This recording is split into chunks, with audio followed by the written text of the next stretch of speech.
रामचरितमानस में लंका कांड के अंतर्गत आज का प्रसंग है। भक्तों, आप लोगों को कथा यूट्यूब चैनल के माध्यम से राजेंद्र मिश्रा 01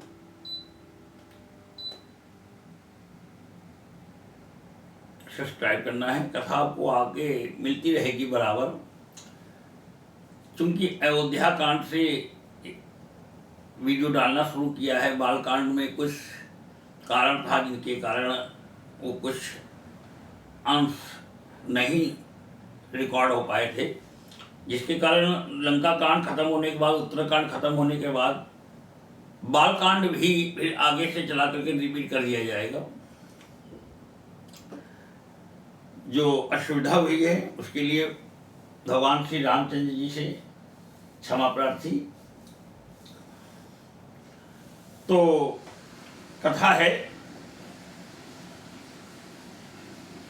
गरल सुधारी पुकरई मिताई, गोपद सिंधु अनल शीतलाई। राम सिया राम सिया राम जय जय राम। सो नर क्यों 10 कंध बली, सो नर क्यों 10 कंध बाली। बध्यो जही एक सर, 20 लोचन अंध दिगतो जन्म कुजाति जल।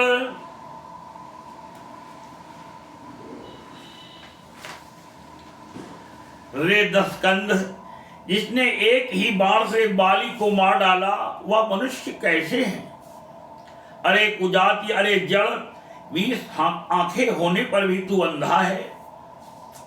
तेरे जन्म को धिक्कार है।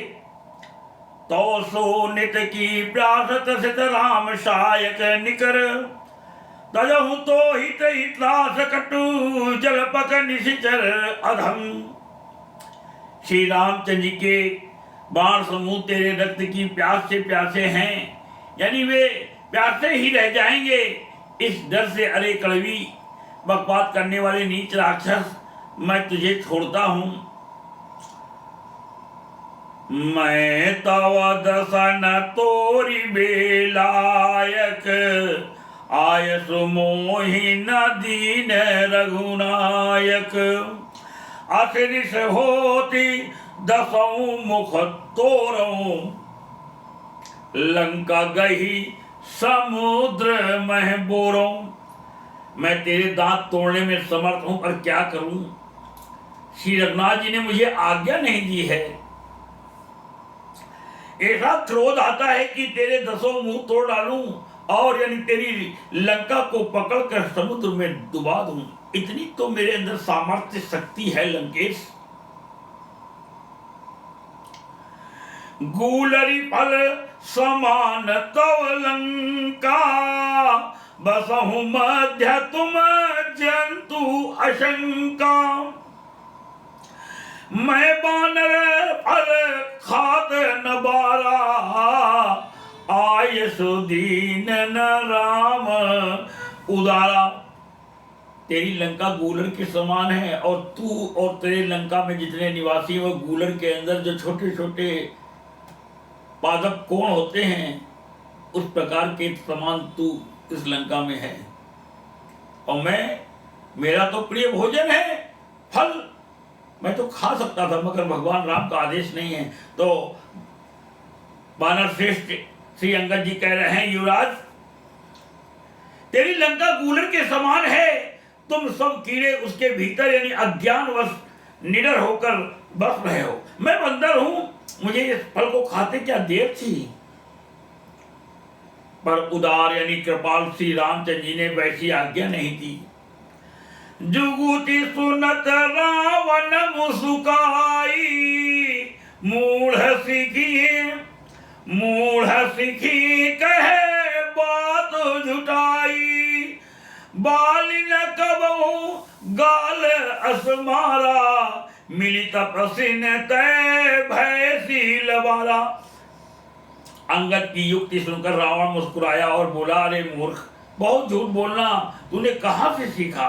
बाली ने तो कभी ऐसा गाल नहीं मारा। जान पड़ता है तू तपस्वियों से मिलकर लबार हो गया है। साचे हूं मैं लबार बुझ बिहा, जो न उपारी है तव दस जिहा। समुझ राम प्रताप कवि को पा, सभा माझे पने करी पद रोपा। अंगद ने कहा, रे वीर भुजा वाले, यदि तेरी दसों जीभें मैंने नहीं उखाड़ ली तो सचमुच में लबार ही हूं। श्री रामचंद्र जी के प्रताप को समझकर यानी स्मरण करके अंगद क्रोधित हो उठे और उन्होंने रावण की सभा में प्रवेश करके यानी दृढ़ता के साथ पैर रोक दिए। जो मम चरण सक श्री सठ तारी, फिर ही राम सीता में हारी। सुनहु सुभट सब कहे दस सीसा, पद गही धरनी पछार हूं कीसा।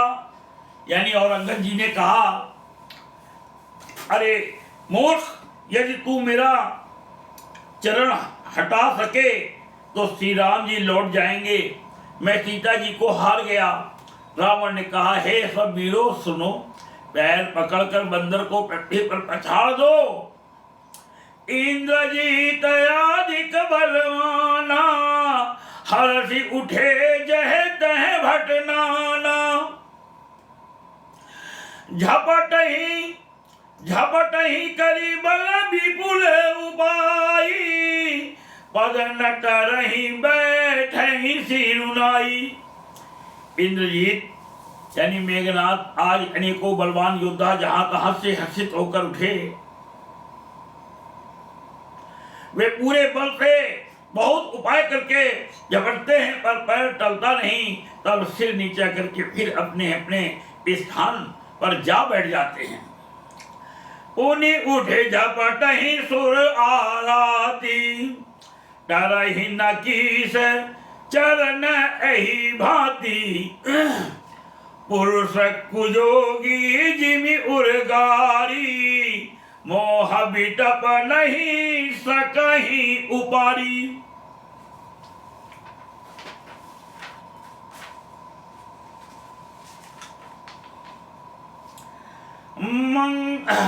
मंगल भवन अमंगल हारी, उमा सहित जही जपत पुरारी। राम सिया राम सिया राम जय जय राम।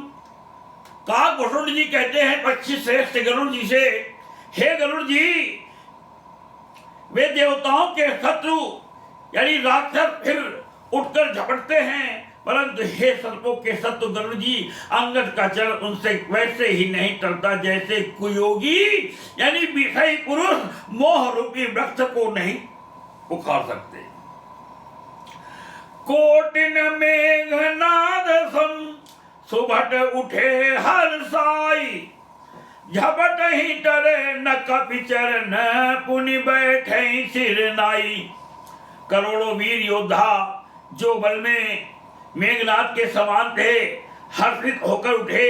वे बार बार झपटते हैं पर वानर का चरण नहीं उड़ता। तब लज्जा के मारे सिर नवाकर बैठ जाते हैं। दीन दयाल बिरद संभारी, हरहु नाथ मम संकट भारी। राम सिया राम जय जय राम। भूमि न छाड़त कपि चरण, देखत रिपु मद भाग। कोटि विग्रते संत कर, मन जिमि नीति न त्याग। जैसे करोड़ों विघ्न आने पर भी संत का मन नीति को नहीं छोड़ता, वैसे ही वानर यानी अंगद का चरण पृथ्वी को नहीं छोड़ता। यह देखकर शत्रु यानी रावण का मद चूर हो गया। कपि बल देखि सकल ही हारे, उठा आप कपि के पजारे। कपि बल देखी सकल ही हारे, उठा आप कपि के परचारे। गहत चरण कहे बाली कुमारा, मम पद गहे न तोर उबारा। मेरे चरण पकड़ने से तेरा उद्धार नहीं होगा। सुन लंकेश, अंगद का बल देखकर सब हृदय में हार गए। तब अंगद के ललकारने पर रावण स्वयं उठा। जब वह अंगद का चरण पकड़ने लगा तब बाली कुमार अंगद ने कहा, मेरा चरण पकड़ने से तेरा बचाव नहीं होगा।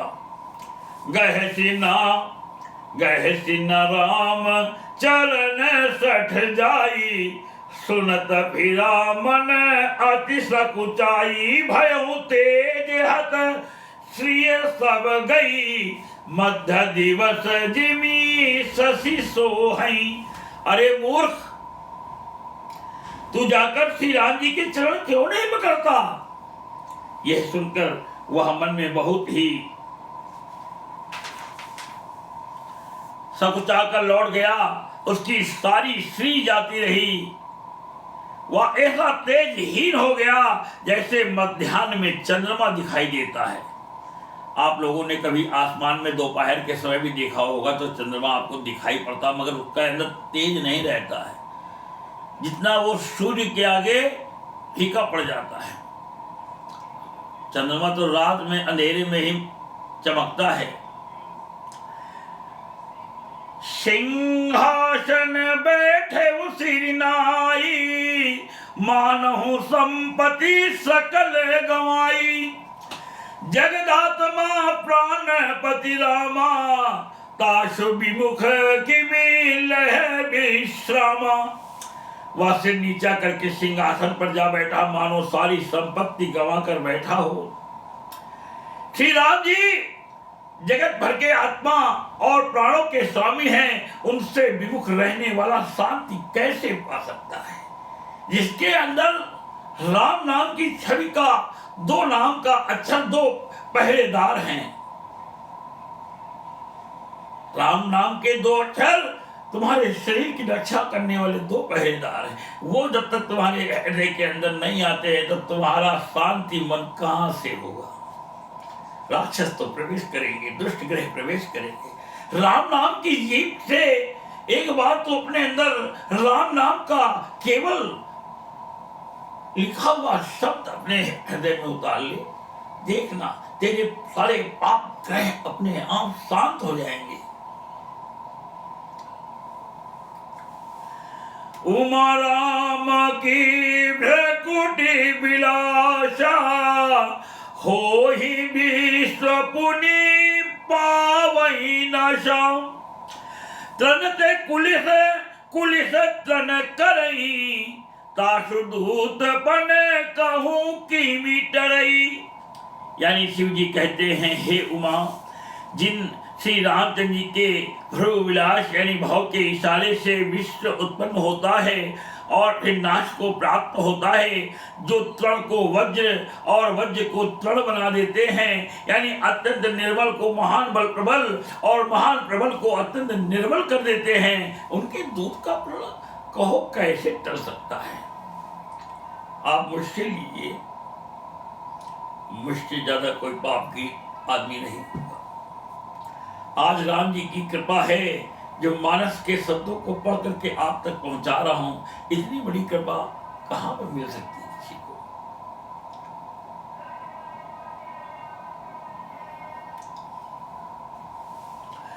पुण्य कपि कही नीति विधि नाना, माननता ही कालू निहराना। रिपु मद मति प्रभु सुजसु सुनायो, यह कही चल्यो बाली नृप जायो। फिर अंगद ने अनेकों प्रकार से नीति कही पर रावण ने नहीं माना, क्योंकि उसका काल निकट आ गया था। शत्रु के गर्व को चूर करके अंगद ने उसको प्रभु यानी श्री रामचंद्र जी का श्रेष्ठ सुनाया और वह फिर राजा बाली का पुत्र यह कहकर चल दिया, हतो न खेत खिलाई खिलाई, तो ही अब ही का करो बड़ाई। प्रथम ही तासु तनय का बीमारा, सो सुनिर्भावन भयो दुखारा। रणभूमि में तुझे खेला खिला खिला कर न मारूं तब तक अभी यानी पहले से क्या बड़ाई करूं। अंगद ने पहले ही यानी सभा में आने से पूर्व ही उसके पुत्र को मार डाला था। वह संवाद सुनकर रावण दुखी हो गया।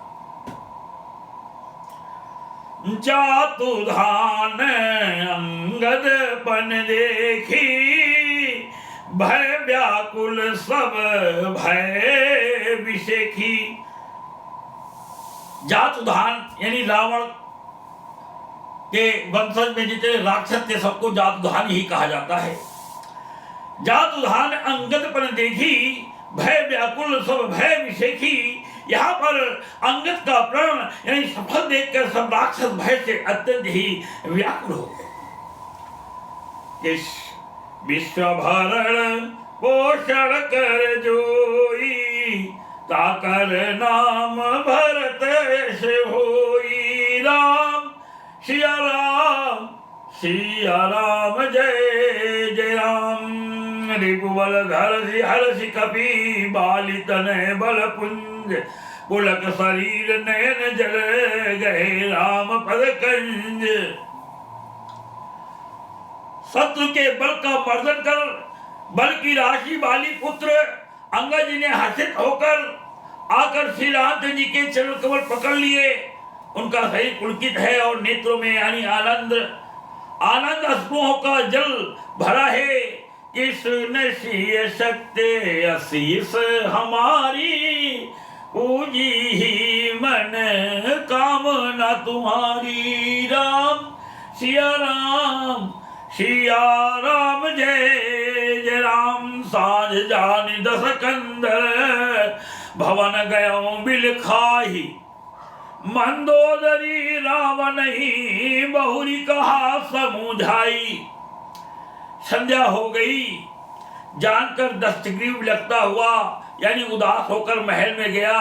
मंदोदरी ने रावण को समझाकर फिर कहा कि सुन सिय सत्य आशीष हमारी, पूजी मन कामना तुम्हारी। राम सिया राम जय जय। बोलो श्री रामचंद्र की जय।